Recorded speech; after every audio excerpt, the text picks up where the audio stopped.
Have you ever felt trapped by expectations that just don't matter anymore? Hitting your 70s is like finally getting a permission slip to break free from life's unnecessary rules. It's that magical moment when you can look around and say, wait a minute, I don't actually have to care about half the things I've been stressing over. Think about it.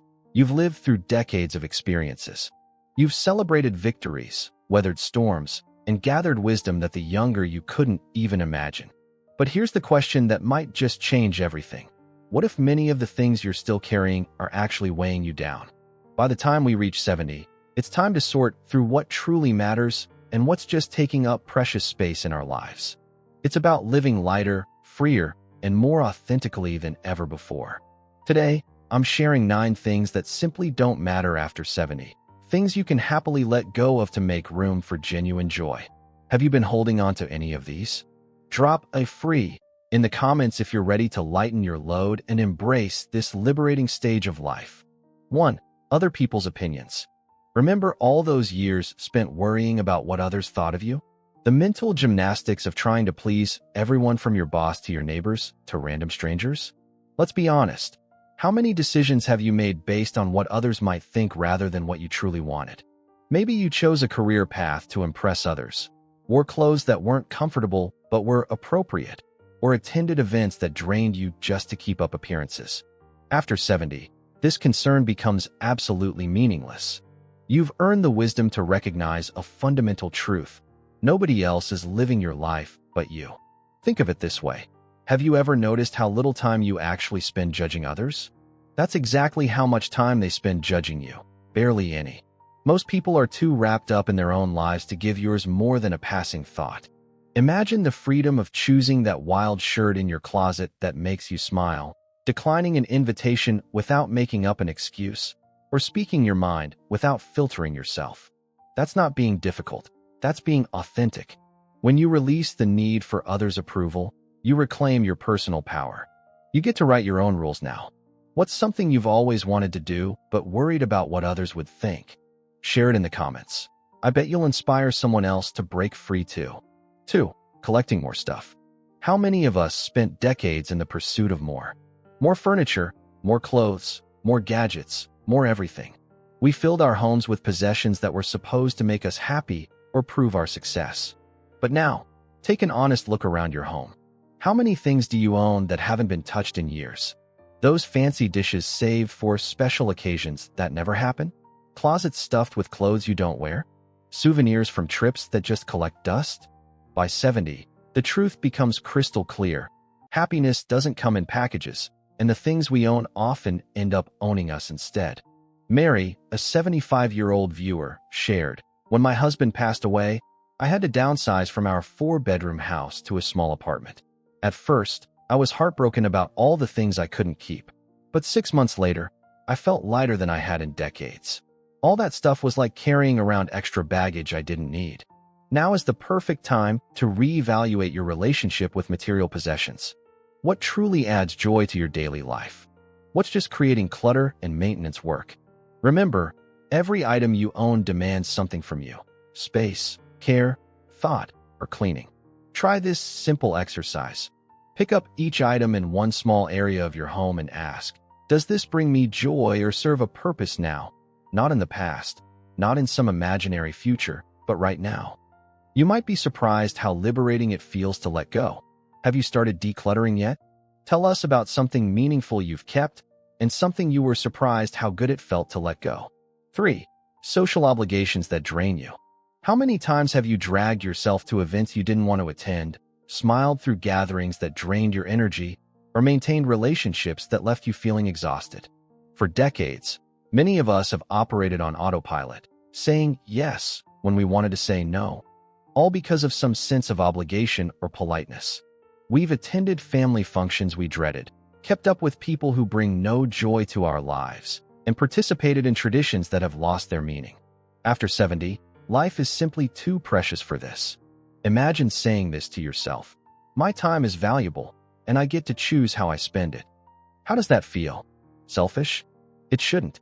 It's not selfish to honor your own needs and energy. It's essential. Think about the last social event you attended. Did you leave feeling energized and happy, or depleted and relieved it was over. That's your clue about which activities deserve your precious time. The beauty of this age is that you've earned the right to be selective. You don't need an elaborate excuse to decline an invitation. A simple, "I won't be able to make it," is enough. The people who truly matter in your life will respect your boundaries. By choosing to spend time only in ways that bring you genuine joy or fulfillment, you'll discover that your social connections actually deepen. You'll be more present, more engaged, and more authentic in the moments you do choose to share with others. What social obligation have you been keeping up that you might consider letting go? Share your thoughts below. Your comment might give someone else the permission they need to make the same choice. 4. Chasing society's beauty standards. Have you noticed how society seems obsessed with youth? Everywhere we look, magazines, TV, advertisements, the message is clear: wrinkles bad, gray hair bad, signs of aging bad. For many of us, especially women, this led to decades of expensive creams, hair dyes, uncomfortable shapewear, and maybe even surgeries, all to hide the natural process of living and growing older. But here's the truth that becomes crystal clear after 70. Those beauty standards were never about beauty at all. They were about selling products and making us feel inadequate, so we buy more stuff.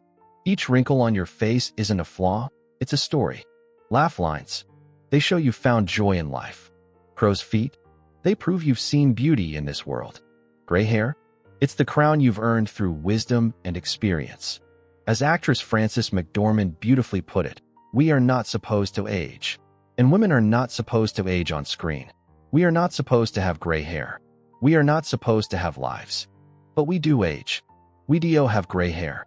And we absolutely do have lives. Rich, complex, beautiful lives that deserve to be lived without apology. The most attractive people after 70 aren't those desperately clinging to youth. They're the ones who radiate confidence, kindness, and authenticity. They're the ones who've embraced their true selves completely.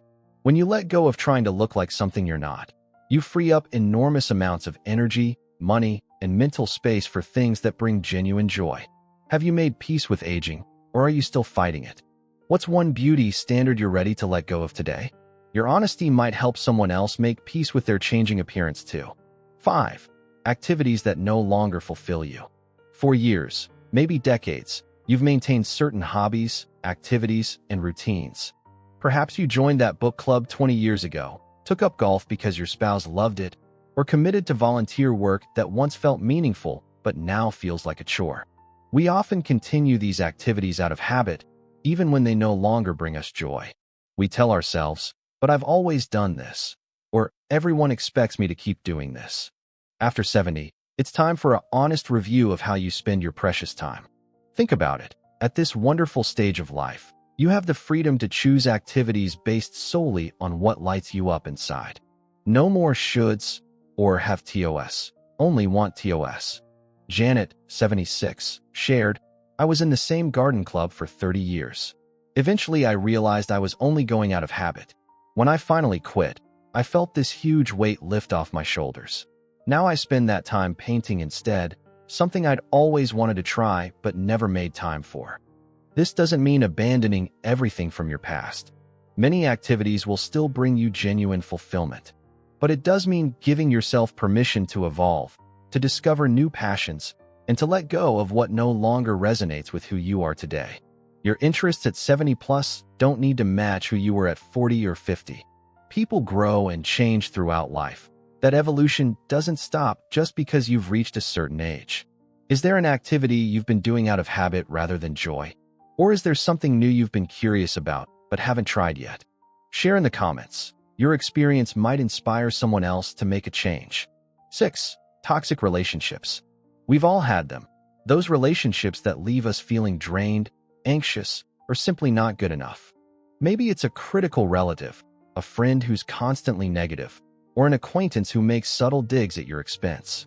For years, we often tolerate these relationships out of a sense of duty, family obligation, or the belief that we shouldn't rock the boat. We tell ourselves, "That's just how they are," or "Family is family." But after 70, one thing becomes abundantly clear. Life is too short for relationships that hurt your spirit. Every interaction either lifts you up or brings you down. Think about the people in your life. Who leaves you feeling energized and valued? Who leaves you feeling depleted and small? This isn't about cutting people off at the first sign of conflict. Healthy relationships include disagreements and challenges. It's about recognizing the difference between normal relationship friction and genuinely toxic patterns. Robert, 82, shared, "My brother and I never got along. For decades, I forced myself to attend family gatherings where he'd belittle me. At 75, I finally decided to limit our contact to brief, public interactions. My only regret is not doing it sooner. My blood pressure actually improved." Setting boundaries isn't selfish, it's essential self-care. You deserve to be treated with respect and kindness. Period. Sometimes this means reducing contact rather than eliminating it completely. Other times, it might mean having an honest conversation about how you want to be treated. And yes, occasionally it means walking away completely. Have you ever walked away from a toxic relationship? Or is there one you're considering distancing yourself from now? Your story might help someone else find the courage to make a similar choice for their well-being. 7. Comparing yourself to others. They have a bigger house. Her grandchildren visit more often. He seems healthier than me. They travel more than we do. Sound familiar? Throughout life, we fall into the trap of measuring our happiness against others. We look at what they have, what they've accomplished, or how they live, and somehow use that as a yardstick for our own success or failure. But after 7 decades of living, one truth becomes crystal clear. Comparison truly is the thief of joy. Every single person's journey is unique. The challenges you've faced, the choices you've made, the circumstances you've navigated, they're yours alone. Comparing your life to someone else's is like comparing apples to spaceships. It simply makes no sense. Think about it this way. When you look at others, you're seeing their highlight reel while being painfully aware of your own behind-the-scenes struggles. It's never a fair comparison. Margaret, 74, shared, "I spent years envying my neighbor's seemingly perfect family until her husband confided that they were actually deeply in debt trying to maintain appearances. It taught me that you never really know what's happening in someone else's life. When you let go of comparisons, you free yourself to appreciate your own unique journey. Instead of measuring yourself against others, try measuring yourself against your own past. Look at how far you've come, what you've overcome, and the wisdom you've gained. Your life has value exactly as it is, not in relation to anyone else's. Your path is yours alone, and that makes it beautiful and worthy of celebration. Are you still caught in the comparison trap? What's one aspect of your life that you're learning to appreciate without comparing to others? Share below. Your perspective might help someone else break free from unhelpful comparisons. 8. Outdated goals and dreams. When we're younger, we set goals based on what society expects, what our families value, or what seems important at the time. I'll be a partner in the firm by 45. We'll own a vacation home by 60. I'll write that novel someday. These goals shape our decisions, our priorities, and sometimes our entire lives. But after 70, it's worth asking, do these same goals still matter to me? Or am I holding on to outdated dreams simply because I haven't consciously chosen to let them go? This isn't about giving up on ambition or growth. It's about making sure your goals actually align with who you are today, not who you were decades ago. William, 77, shared, "I spent 40 years planning to build my dream boat after retirement.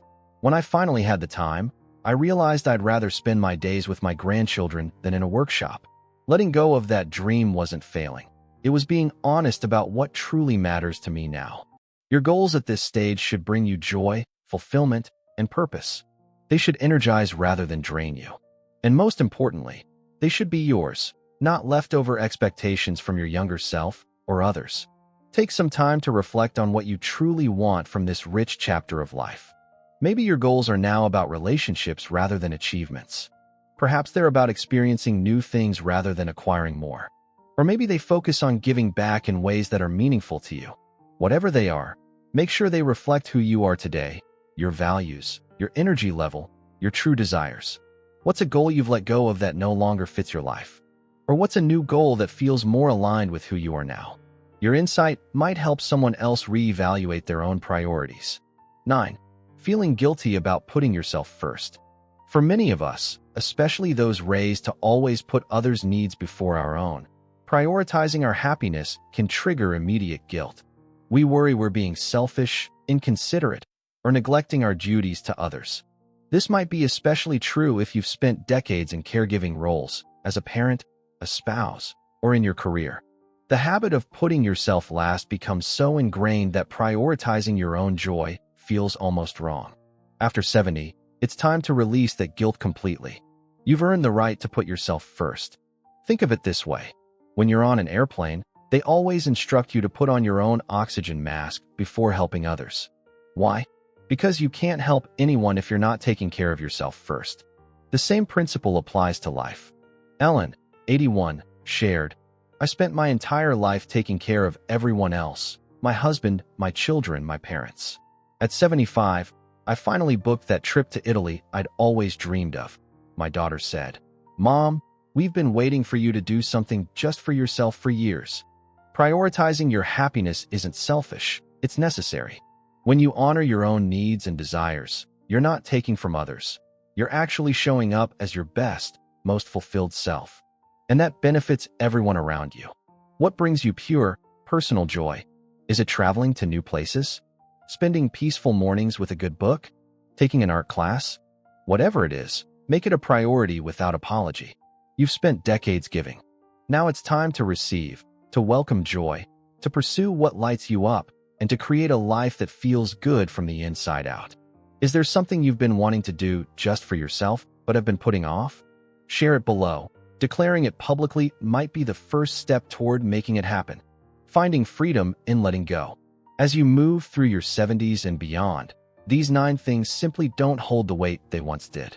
By releasing what no longer serves you, whether it's others' opinions, material possessions, toxic relationships, or outdated expectations, you create space for what truly brings you alive. This is your time to live more freely, more authentically, and with greater joy than perhaps ever before. Embrace the liberating truth that many of life's shoulds and musts can now be replaced with "I choose" and "I want." Focus on the relationships that lift you up, the experiences that fulfill you, and the simple pleasures that make each day meaningful. By letting go of what's meaningless, you open the door to a profound sense of peace, purpose, and joy. This is your journey, and it deserves to be lived fully, authentically, and on your own terms. What will you let go of first? Thank you for watching this entire video. If you found these insights helpful and inspiring, please comment free below. If not, comment 0. Your feedback means the world to us and helps us create content that truly resonates with you. What was your biggest takeaway from today's video? I'd love to hear which of these resonated most with you.